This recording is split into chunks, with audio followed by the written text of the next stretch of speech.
দুনিয়ার কোনো দলিল, দুনিয়ার কোনো কাগজ, দুনিয়ার কোনো পাসপোর্ট, দুনিয়ার ভিসা, কোনো কাগজ কলম নিজে না বুঝলে কি হইছে, যে জানে বুঝে তার থেকে ঠিক করাইয়া লেখায় লয়, তার থেকে ঠিক করাইয়া বুঝা লয়, এটা ঠিকই করতে জানে, কিন্তু আল্লাহর কোরআন ঠিক করতে রাজি না, নামাজ ঠিক করতে রাজি।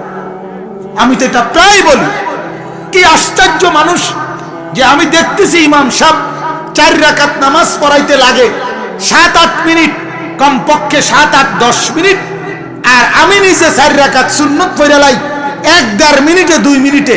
ঘটনাটা কি? আমি এটা কি নামাজ পড়ি? এটা তো ইমাম সাহেবের ওই নামাজ দেখে আন্দাজ করা উচিত। আল্লাহ রাসূল এটা বলছেন, কি বলছেন? ইন্নামা জুইলাল ইমামু লিউতাম্মা বিহি। নবীজি বলছে তোমাদের ইমাম কেন বানানো হলো? ইমাম বানানোই হয়েছে তোমরা তাকে অনুসরণ করবে, তার থেকে শিখবা। তার নামাজ, তার রুকু, তার সিজদা, তার কোরআন তিলাওয়াত, তার আত্তাহিয়াতুর জন্য অপেক্ষা করা, এটার থেকে তুমি শিখবা, তুমি অনুসরণ করবা, এটা উচিত।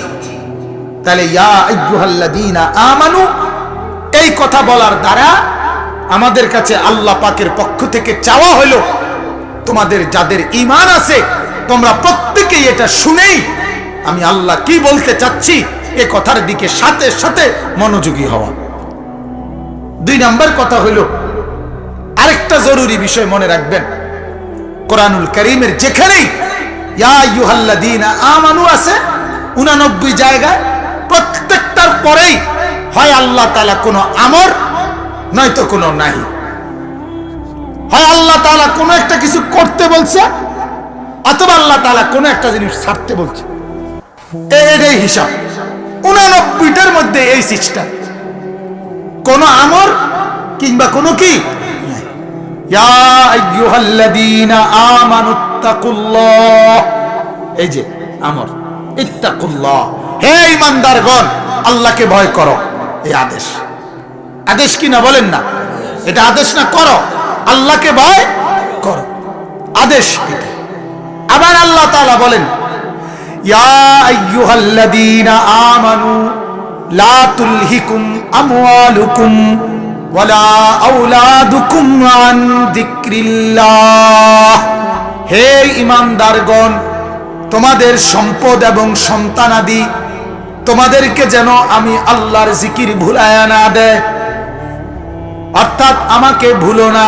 এই যে না, নিষেধ, একটা কি নিষেধ, এটাই সিস্টেম, হয়তো কোনো আদেশ নয়তো কোনো কি।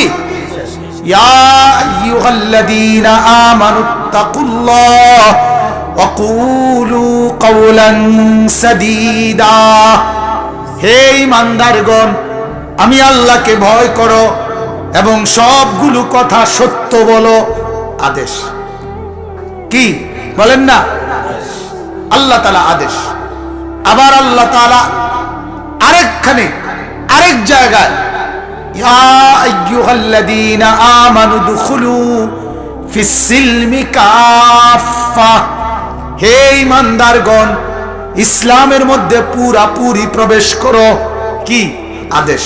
এগুলো কি বলেন না? আদেশ। আবার আল্লাহ তাআলা বহু জায়গায় নিষেধ করছেন, নিষেধ করছেন, আদেশও করছেন, নিষেধও করছেন। এইখানে আল্লাহ তাআলা নিষেধ করছেন, এখানে আল্লাহ তাআলা হে ঈমানদারগণ বলে 3টা জিনিস নিষেধ করছেন। কয়টা জিনিস নিষেধ করছেন?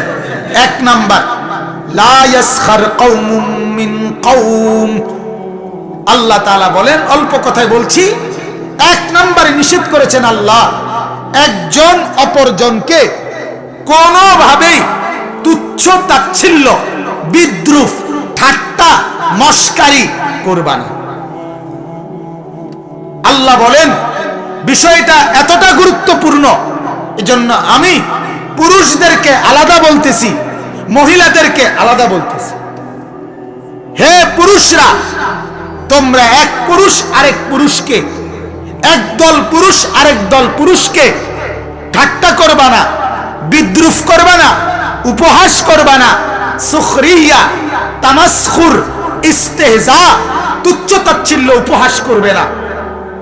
আবার বলছে ওয়ালা নিসাউম মিন নিসাইন, তোমরা একজন মহিলা আরেকজন মহিলাকে, একদল মহিলা আরেকদল মহিলাকে ঠাট্টা করবা না, উপহাস করবা না, তুচ্ছ তাচ্ছিল্য করবা না, অবজ্ঞা করবা না।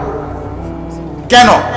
আল্লাহ বলেন আসা আন ইয়াকুনু খায়রাম মিনহু, আবার বলছে আসা আন ইয়াকুননা খায়রাম মিনহুন্না, হতে পারে তুমি পুরুষ, ওই পুরুষটাকে যে অবজ্ঞা করলা তোমার চাইতে সে আমি আল্লাহর কাছে উত্তম। হতে পারে তুমি মহিলা, যেই মহিলাটাকে অবজ্ঞা করলা হতে পারে আমি আল্লাহর কাছে ওই মহিলা উত্তম যারে তুমি উপহাস করছো। কথা বুঝছেন কিনা? তাহলে এক নাম্বার হলো কাউকে ঠাট্টা করা, কাউকে উপহাস করা, কাউকে অবজ্ঞা করা, এটা হারাম। পুরুষ পুরুষকে করা হারাম, পুরুষ নারী নারীকে করা হারাম, পুরুষ মহিলাকে করা হারাম, মহিলা পুরুষকে করা হারাম।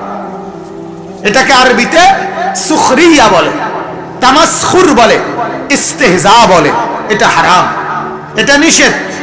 এটার সহজ উদাহরণ হলো তাফসীরে লিখছে, কোন মানুষের সামনে অথবা কোন ব্যক্তিকে এমন ভাবে কথা বলা তার সামনে, তাকে এমন কিছু নামে ডাকা, তাকে এমন কোন অঙ্গভঙ্গি করা, তাকে এমন কোন ইশারা ইঙ্গিত করা যেটা বললে, যেটা করলে অন্যরা হাসবে, সবাই হাসি দিয়ে উঠবে, এইটাকেই ঠাট্টা বলে। এটাকে কি বলে? এটা হারাম, এটা হারাম। একজন লোক ল্যাংড়া, অন্ধ, বিকলাঙ্গ, পঙ্গু, বোবা, কানে শুনে না, মুখে বাঁকা, হ্যাঁ, এরকম যেই কোন রকমের ত্রুটি, এই ত্রুটির কারণে তাকে ঠাট্টা করা। ল্যাংড়ার ঘরে ল্যাংড়া, কানার ঘরে কানা, এরকম বলে না মানুষ? কথা বলেন, আমরা এরকম বলি কিনা? অহরহ অহরহ। তাইলে মুখ দিয়ে যে কথা বললে মানুষ হাসবে, তুচ্ছ বুঝাবে, তাকে হারাম। হাত পাও দিয়ে বুঝানো, হ্যাঁ, তাকে এরকম বলা, এরকম কাজ করে বলা, শরীর কোনো ঘুরাইয়া, এটাও হারাম। ইঙ্গিত দিয়া, আপনার ঠোঁট দিয়ে, মুখ দিয়ে, চোখ দিয়ে, কোন রকমের ইশারা ইঙ্গিতেও কাউকে ঠাট্টা করা, এটা হারাম। তাইলে জবান দিয়েও হারাম, অঙ্গ প্রত্যঙ্গ দিয়েও হারাম, এবং আপনার ইশারা ইঙ্গিতেও হারাম। সুখরিয়া, নিষেধ। কোনোভাবে কাউকে ঠাট্টা মস্কারি না করা।